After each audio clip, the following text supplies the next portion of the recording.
નમસ્કાર. અભયના ઉદાહરણ કેવલ ભારતમાં જ નહીં પણ આખા વિશ્વમાં બીજા ઘણા બધા દેશોમાં મળે છે, જેમ કે બ્રુસિયાના રાજા ફ્રેડરિક ધ ગ્રેટ, સ્વીડનના ગુસ્તવસ એડોલ્ફસ, મેસિડોનિયાના રાજા એલેક્ઝાન્ડર ધ ગ્રેટ, અને આ બધા નામોની યાદીમાં એક નામ ફ્રાન્સના મહાન બાદશાહ નેપોલિયન બોનાપાર્ટનું પણ છે, જેમના હિંમત અને નિર્ભયતાની વાર્તા અમે આજે આપને જણાવીશ. આભાર. દુનિયાનો ઇતિહાસ આવા ઘણા બધા મહાન લોકોના કારણે બન્યું છે, જેમને એમના હિંમતના કારણે દુનિયા પર વિજય પ્રાપ્ત કરી ને આજે એ લોકો અમર થઈ ગયા છે. કોઈ પણ કામ મોટું કે અઘરું નથી હોતું. એને કરવાની રીત અને તમારા મનનો વિશ્વાસ એને નાનું બનાવી દે છે, અને તમે અસંભવને પણ સંભવ કરી શકો છો, જેમ મહાન નેપોલિયન બોનાપાર્ટે કરી. નેપોલિયનના અદ્ભુત સાહસના કારણે શત્રુ પણ તેમનાથી બીતા હતા. નેપોલિયન બોનાપાર્ટના એક સામાન્ય માણસથી લઈને દુનિયાના સૌથી સફળ અને શક્તિશાળી બાદશાહ બનવાના રોમાંચક જીવની વિશે આજે જાણીએ. નેપોલિયન બોનાપાર્ટ ફ્રાન્સના કોર્સિકા જિલ્લાના અજાક્સિયોમાં 15 ઓગસ્ટ વર્ષ 1769માં એક સુખી અને સમૃદ્ધ પરિવારમાં જન્મ્યા હતા. એમના પિતા કાર્લો બોનાપાર્ટ ફ્રાન્સના રાજાના દરબારમાં કોર્સિકા દ્વીપના પ્રતિનિધિ હતા. શ્રીમંત પરિવારમાં જન્મ્યા હોવાના કારણે નેપોલિયનનું નાનપણ ઘણું સારું હતું. એ કારણે એમને નાનપણથી જ સારું ભણતર મળ્યું હતું. ફક્ત આ જ નહીં, એમના પરિવારના લોકોએ એમની યોદ્ધા પ્રવૃત્તિને જોઈને એમને ફ્રાન્સના એક મિલિટરી એકેડમીમાં એક સિપાહી બનવા માટે મોકલી દીધી. એન પછી એમને પેરિસના એક કોલેજથી વર્ષ 1785માં એમની ગ્રેજ્યુએશનની ડિગ્રી મેળવી, અને પછી રેજિમેન્ટ તોપખાનામાં એમને સબ લેફ્ટનન્ટના પદ પર નિમણૂક કરી. બીજી બાજુ એ સમયે એમના પિતાનો સ્વર્ગવાસ થઈ ગયો. એના પછી એમને પોતાના 7 ભાઈ બહેનનો પાલન પોષણ કર્યો. એકવાર એમને એમની સેના સાથે એલ્પ્સ પર્વતને પાર કરવાનો નિર્ણય લીધો.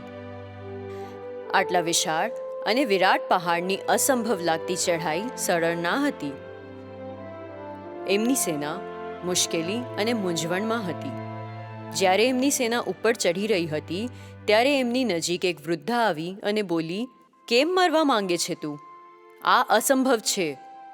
એ વૃદ્ધાની આ વાતે નેપોલિયનને હજુ વધારે પ્રેરણા આપી.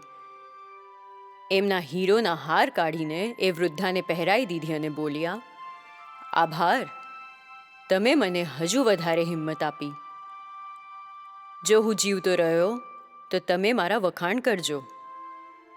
નેપોલિયનની વાત સાંભળીને એ વૃદ્ધા બોલી, "તમે પહેલા એવા માણસ છો જે મારી વાત સાંભળીને નિરાશ અને દુઃખી નથી થયા. જે કરીશ કે મરીશ અને બધા મુશ્કેલીથી લડવાની હિંમત રાખે છે એ લોકો ક્યારેય નથી હારતા." નેપોલિયન બોનાપાર્ટે એ ચઢાઈ પૂરી કરી, અને આજે આખી દુનિયામાં એમના આવા ગાથાઓ સાંભળીને હિંમતની શીખ મેળવે છે લોકો. ફ્રાન્સના આ મહાન બાદશાહ નેપોલિયને વર્ષ 1805માં એમના જીવનની સૌથી મોટી યુદ્ધ જીતી હતી. ઓસ્ટ્રિયા અને રૂસના વિશાળ સેનાઓને એમના રણભૂમિના કૌશલથી પરાજિત કરી હતી. આ યુદ્ધમાં નેપોલિયને શત્રુના લગભગ 26,000 સૈનિકોને મારીને એમની બહાદુરીની પહેચાન આપી. વર્ષ 1805થી લઈને વર્ષ 1811 સુધી આ બેતાજ બાદશાહે હોલેન્ડ, જર્મની, ઇટલી, ઓસ્ટ્રિયા જેવા બધા મોટા દેશોમાં ફ્રાન્સના સામ્રાજ્યને વિસ્તારીને આખા યુરોપમાં પોતાનું નામ બનાવી લીધું. આપણે બધાએ સ્કૂલમાં ઇતિહાસના પુસ્તકોમાં ઘણા બધા મહાન યુદ્ધોના તારીખો યાદ કર્યા હશે, અને ઘણા બધાના વિશે તો વિસ્તારમાં ભણ્યા હશે. પણ જેમ સમય વીતી જાય આપણે સ્કૂલમાં ભણેલા ઘણી બધી વાતો ભૂલી જઈએ. સ્કૂલના ભણતરમાં અમે બધા ફ્રાન્સના સમ્રાટ નેપોલિયન બોનાપાર્ટ અને વોટરલૂના યુદ્ધ વિશે પણ ભણ્યા છે. વોટરલૂનું યુદ્ધ એક આવું યુદ્ધ હતું જેમાં મોટાભાગના યુરોપને વિજય કરવાવાળા નેપોલિયનની વાર્તાનું અંત કરી નાખ્યું. પણ શું તમે જાણો છો, આ યુરોપના સમ્રાટના હારનો કારણ હતો વરસાદ. સાંભળવામાં બહુ વિચિત્ર લાગે છે ને, પણ તમે જાણીને હેરાન થઈ જશો કે નેપોલિયનના હારવાનો સૌથી મોટો કારણ વરસાદ હતી, જે હાલમાં લંડનમાં એક ભૂશાસ્ત્રી મેથ્યુના રિસર્ચમાં સાબિત થઈ છે. આવું માનવામાં આવે છે કે જોડાયેલી સેના અને નેપોલિયનની સેના વચ્ચેની વોટરલૂની લડાઈ લગભગ 10 કલાક સુધી ચાલી.